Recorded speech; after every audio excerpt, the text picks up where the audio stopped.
exciting VR experiences to talk about. We have Ken from The Void and Ebbe from Linden Labs, who make Second Life. So perhaps just while we settle in, we can get a quick introduction as to what you're both doing. So first, Ken, your VR theme park in Salt Lake City. Can you tell us about that? Yeah. So The Void is the idea of presenting kind of the fullness of VR now, where we combine virtual reality, the same kind of visual impact that you get from home VR, but also integrate meshing virtual and physical spaces together inside a untethered wireless environment where you can go explore VR. You're not like sitting down doing it. And then hitting you with 5D effects. So we hit all of your senses. The idea is that we call it total immersion, in that if you hit all of the senses, then essentially I can put you into another world. So that's what we're doing with The Void, and we plan on expanding what we call virtual entertainment centers, or Void entertainment centers worldwide. So. And Ebbe, you already have a virtual world to build on? Yeah, so Linden Lab created Second Life, and it's still the largest virtual world in existence. It's been around for about 12 years, so we have a huge amount of experience in what people do inside virtual experiences. And all the experiences in Second Life are created by the users. So it's a sort of a user-generated world that we provide the platform and the tools and the economy for users to create and do business within it. Last year, people cashed out about $60 million in earnings from what they created, content and businesses inside Second Life. So a lot of people make their living in there. And we're now working on a next generation platform called Project Sansar that will be a way for users to be able to create VR content that otherwise is way too complicated for most people to do today. And obviously both of these are ways of making VR social, using headsets, which are a very personal experience. So can you perhaps talk about how you're making VR social now and where that's kind of going to different directions?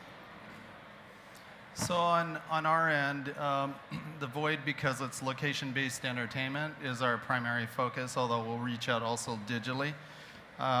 It's about going to our centers with family and friends and going and experience virtual experiences, worlds together. So in our case, we've been perfecting global and body tracking systems so that you can have avatar representation inside the environment, and you can interact with other avatars. So it makes it safe, and it makes it very immersive that you can work together and play together inside that world, whether you're puzzle solving or doing multiplayer gaming or things like that.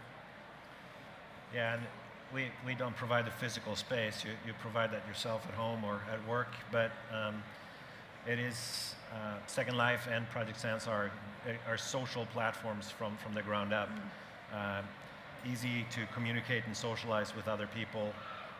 So we're working a lot on tracking, facial tracking, to make it very natural, mouth lip syncing so that it's very natural feeling when you interact with other people, tracking of being able to interact with the environment so that I can do gestures and move about, and sort of really get that feel of being there with other people in a natural way, even though you can do it from your chair or couch at home.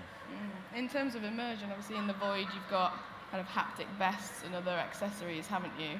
So can you perhaps talk about how that adds, obviously the visual and the audio are the main aspects? Sure.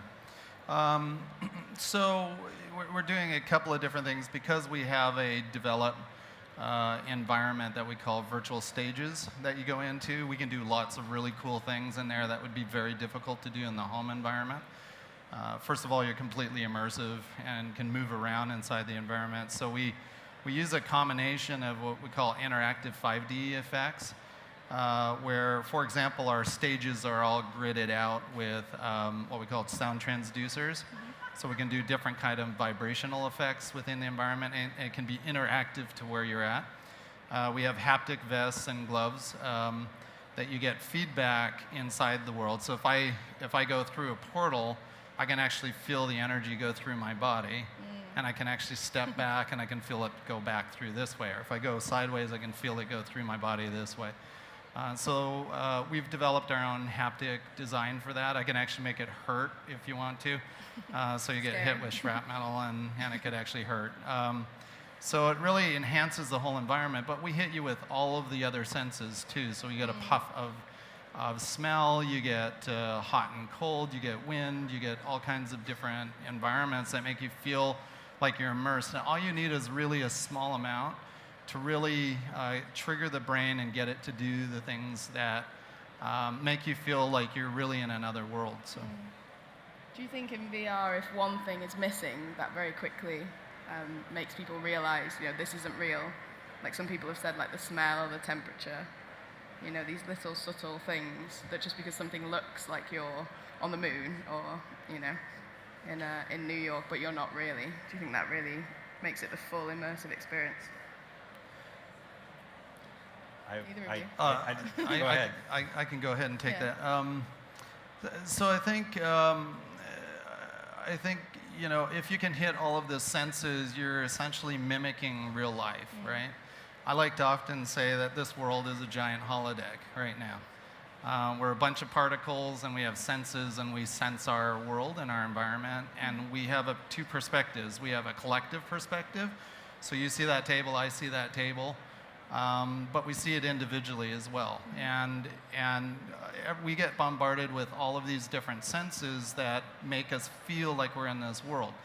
If you start taking over all of those senses, reality becomes reality. We like to call it memories. You create memories inside that environment. Once you start doing that, it starts presenting lots of interesting ways, as you mentioned, about education and training and different ways that you can really create experience because you are creating a memory and an experience. So. Yeah, Ebbe, you've spoken about not being able to distinguish between a virtual memory and a real memory. Yeah, that's been shown that our brain cannot distinguish between experiences we've had in the physical world and the virtual world, and that those experiences completely blur together, which is why it's such it's the most powerful medium we've ever had.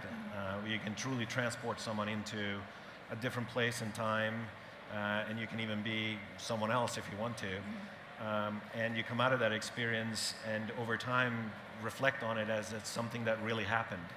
And something that you really did, which is why it's such an incredibly powerful medium, like I was saying earlier about education. You can experiential learning. I can actually do the things rather than just reading them or watching them. Yeah. And which is why it's going to be used for whether it's basic education like it is done today, or simulations that are being done today. In Second Life, we have nurses doing triage training. Patients come in. What do they need to do? What machines do they need to use? What buttons do they need to push? And to them, that is something that when they go to a real situation, they've already done it. They've been there, and it's indistinguishable from, but a lot safer than doing that type of training on a real patient. Yeah. So there's a lot of practical reasons, and then also the ability to do things that otherwise would be completely impossible. Time travel or being able to explore the human body. I mean, imagine anatomy class where you're inside the human body rather than just looking at pictures and videos. So soon we'll be able to wander around our arteries and get a sense for what our human bodies are like by being there. It's going to create an incredible amount of possibilities for sure. With Project Sansar, can you maybe describe what kind of casual experiences users will be able to have, and then perhaps businesses, you said, could start building their own experiences and branding, and how immersive this can be and how long someone might spend in this virtual world in a headset? Yeah, I mean, ultimately the way you can create empathy or have someone understand something, whether it's information or a product, so it's going to over time be a very important medium to transmit ideas, how you sell, how you work, and ultimately start to be also how we live. not just performing tasks, but actually just how we live, how we socialize, how we find friends and family, where we have hobbies. I mean, in Second Life, we have a huge amount of communities around all kinds of subjects. People that like to have, the experience of being in a beach community or a sailing community, a lot of sailing races in Second Life. People build yachts and go sailing, which probably for most of those people would be completely impractical in the real world or in the physical space. And they come away from it, having just as much fun as if had done the real physical thing. So it's going to change. It's going to impact pretty much everything that I can imagine, apart from eating. Apart from eating. And the void isn't just for gaming either, is it? You've been doing some work with museums and eSports, I guess, as well. Yeah, so again, we're creating a platform where people can go visit, and you can basically do anything inside the void. We can create worlds with no limitation. So really it's up to our creativity on what we develop as content. So our centers will provide educational experiences, it'll provide entertainment of various types of form. It could even be utilized for training, for example. So it becomes a really great facility for all kinds of things. We even look at customized development of void virtual stages for other applications as well. So that'll probably be a division of our company doing those type of experiences as well. So. And you mentioned that you're working with gaming companies and studios on the content side. So can you perhaps talk about what kind of things we could expect? Well, content is king, right? At the end of the day, if we develop this great technology to enable you to transverse into this other world, it's not going to be cool unless you can go into really great worlds, right? So we're developing relationships with leading game developers, independent game developers, creating kind of an open platform in a certain sense, and then looking at bringing in large licensable content for the void. The idea of the void is, as I mentioned earlier, is really like a futuristic movie theater. We're trying to kind of follow that model where you get to go live a movie instead of just going and watching a movie. And by doing that, it's going to be important for us to have content that people can connect with, right? So you go watch a cool movie and then you can go live it at the void, right? So, and a lot of people have said we're going to replace cinema. Yeah, that's not going to happen. Cinema is still great. It's a passive experience. I love eating popcorn and watching a good movie. And it hasn't really, it's in some ways come down because we're so bombarded with digital electronics, but people still like to go out and have that experience. So. And how important is keeping VR open? Is it going to be a few hardware manufacturers, a few, app experience stores? Ebbe, you've talked about kind of allowing users to create their own content. How important is that to make VR a diverse experience and not just kind of go down the path that gaming perhaps has gone down until recently? Well, I mean, obviously standards would be very helpful, but it's a little early. I mean, if you standardize too early, I think you inhibit innovation. But there's also going to be a little bit messy for a while with a lot of fragmentation, a lot of different systems.